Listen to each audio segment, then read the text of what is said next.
in terms of the academics, like that's a good point to drive home too. What does it look like for well, first of all, how about academically?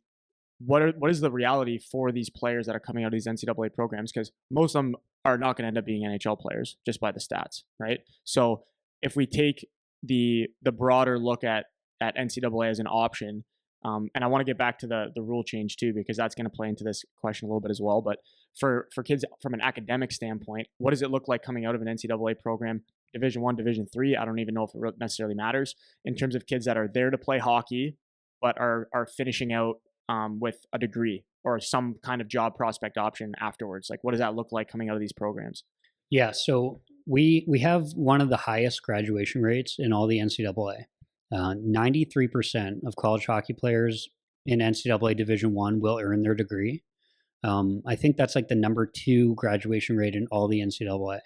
Now, what they do with that degree after hockey is endless. You know, you are combining not only an amazing academic opportunity, but all the untold lessons that you learn while playing college sports applies to any industry, right? If you're in business, you're going to want to have someone who's reliable, who's smart, can think on their feet, can relate to people, right?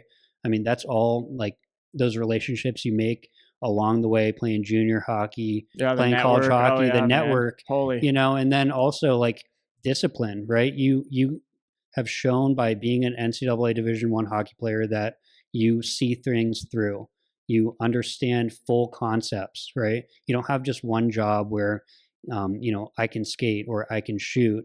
You're part of a program. You're a piece of a bigger engine that's running, and that is valuable in any industry. Right? Yeah. So for kids that are looking to take the NCAA path, like what are some key academic milestones or eligibility milestones that they need to hit to make sure that, but even if it's not Division One, because like one thing that I've been super turned on to of late for a lot of these players, which is something I didn't really realize even when I was playing, is that you can basically get a full education through hockey, playing Division Three even.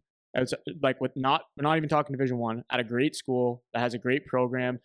So like, what are some of these key things to make sure that they're eligible academically instead of just, you know, when they're 18 or 19 and someone's talking to them, they're like, I got to figure out how to be eligible now. Yeah, no, it's obviously college hockey has academic component, right? Yeah, so the biggest thing to make sure that you're on top of is taking your core 16 courses. So in high school, there's a set number of courses you have to take. You can check in with your guidance counselor. Sometimes teams will have academic advisors that you could lean on for that. We're also a free resource for parents or kids that are interested in learning more that they can't get the knowledge. So that's one piece. You got to make sure that you've taken core courses, and that's basically like, are you ready to take a college level course, right? If you can't take 4 years of English, how are you going to understand the literature in school, right? The second piece is a standardized test, whether that's the SAT or the ACT or both. There's new legislation on that this year.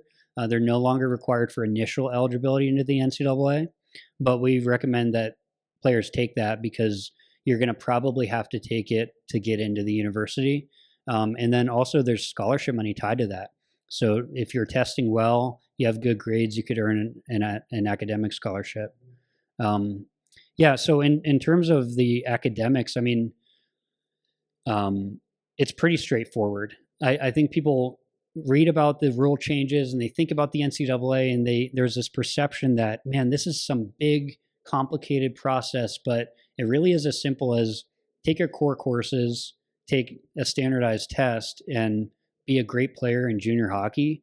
And that combination is going to be what's going to attract college coaches to want to look at you. Yeah, for sure. One of the other things too is that when you talk about how like Division One programs, they have their 18 scholarships that they can give out Division One schools for athletics. A lot of people maybe they don't think about it, or they don't value how much you could actually get for your academic side, right? Where you might be able to save a school half a scholarship or a full scholarship just because of your grades.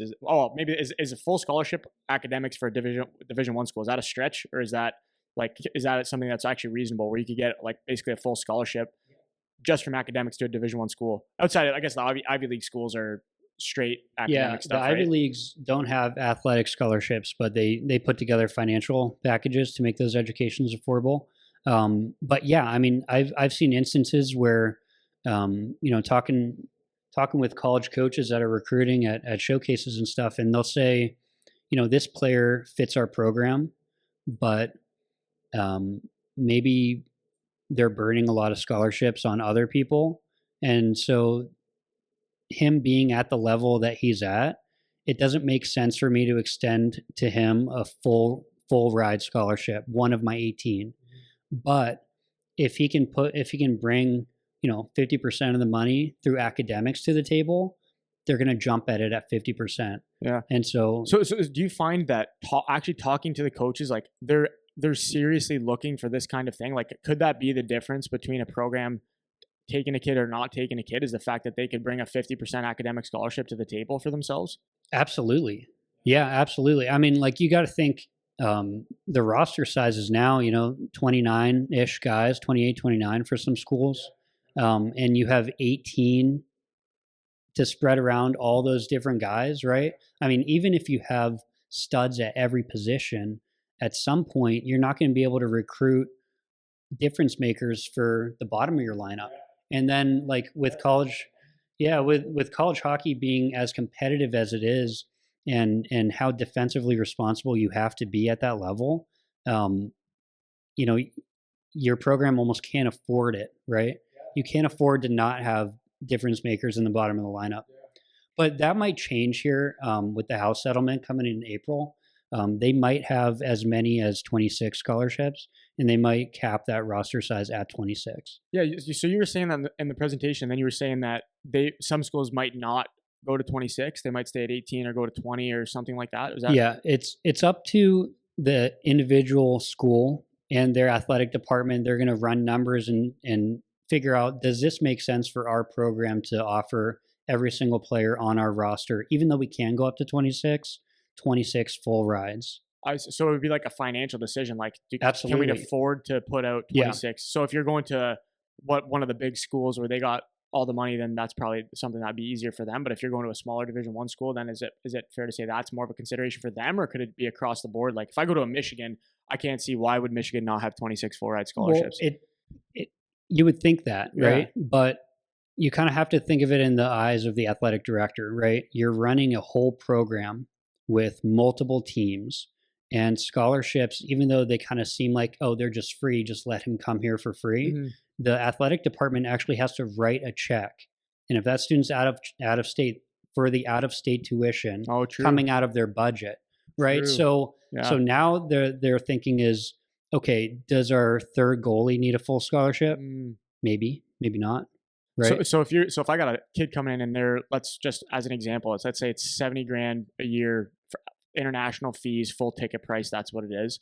If I'm offering that kid $70,000, then the athletic department literally has to write a check for $70,000 per year for this kid. It's the most common misconception, Really? because you think it's a scholarship, just let me come X here it for out. free, Yeah, right? Right. But no, that athletic department has to actually write a check for that amount. Wow, that's super interesting. So there's financial concerns, but there's also a lot of reasons to do that, right? Having a lot more full scholarships will make it easier to recruit. Will field a better team, and you don't have to go up to the full 26. It's up to each school. They could be at 20, 22.